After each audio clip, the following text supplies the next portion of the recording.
నమస్కారం NSTV news కి స్వాగతం. నా పేరు సంధ్య. ముందుగా వార్తల్లోని ముఖ్యాంశాలు.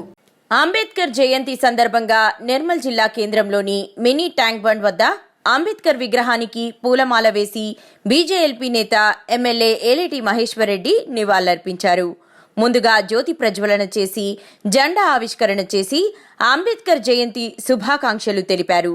ఈ సందర్భంగా ఎమ్మెల్యే మహేశ్వర్ రెడ్డి గారు మాట్లాడుతూ అంబేద్కర్ గారి ఆశయాల సాధనకు ప్రతి ఒక్కరూ కృషి చేయాలని అన్నారు.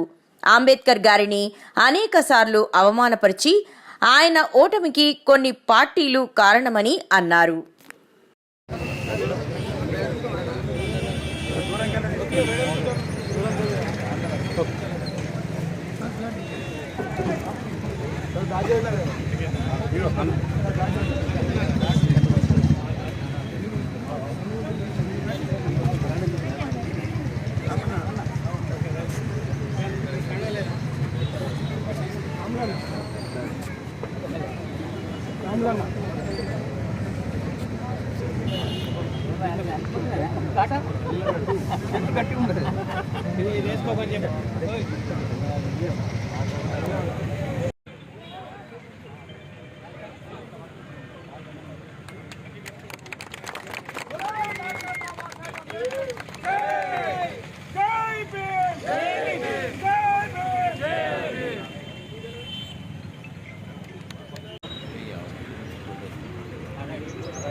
వీడియోలు తీసిడే కదా సైడ్లోకి మరి ఇప్పుడు పంచశీల ప్రార్థన ఉంటుంది. పైకి వచ్చి అందరూ అడిషనల్ కలెక్టర్ కిషోర్ గారు, వెంకట స్వామి గారు, రాములు గారికి ఉన్నటువంటి దళిత నాయకులు, నేతలు, ఇక్కడ విచ్చేసినటువంటి కుటుంబ సభ్యులందరికీ కూడా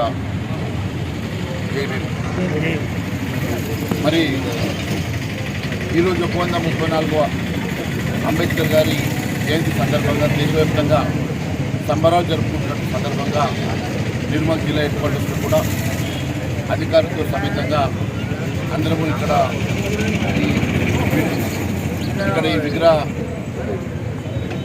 అంబేద్కర్ విగ్రహం దగ్గర వారికి నివాళులు అర్పించడమే కాకుండా మరి సంబరాలు జరుపుకుంటున్న సందర్భంగా అందరికీ నేను ధన్యవాదాలు తెలియజేస్తా ఉన్నాను. మరి డాక్టర్ బాబాసాహెబ్ అంబేద్కర్ గారు వారి చరిత్ర మీ అందరికీ తెలుసు.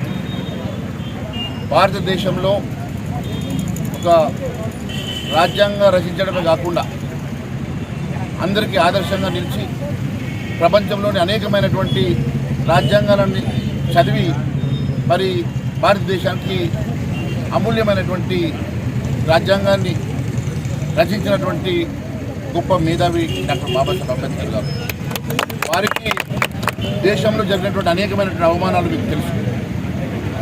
మరి వారిని ఓడించడానికి కూడా జరిగినటువంటి రాజకీయ కుట్రలు మీకు తెలుసు.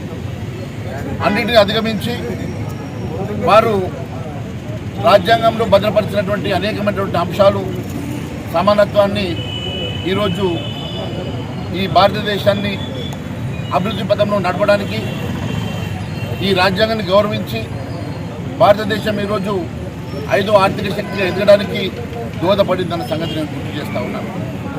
మరి అదే మాదిరిగా వారి గుర్తుగా ముంబైలో 140 ఫీట్ల కాంస్య విగ్రహాన్ని కూడా నిర్మాణం చేసుకుంటున్న సంగతి కూడా నేను తెలియజేస్తా ఉన్నాను.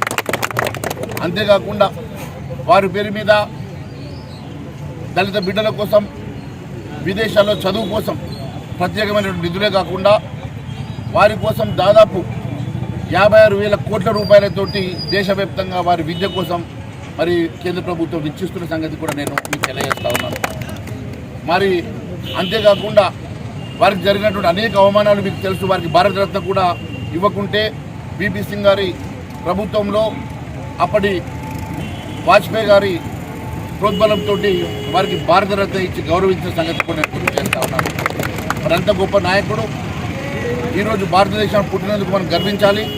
వారి బాటలో మనం అందరం నడవాలి.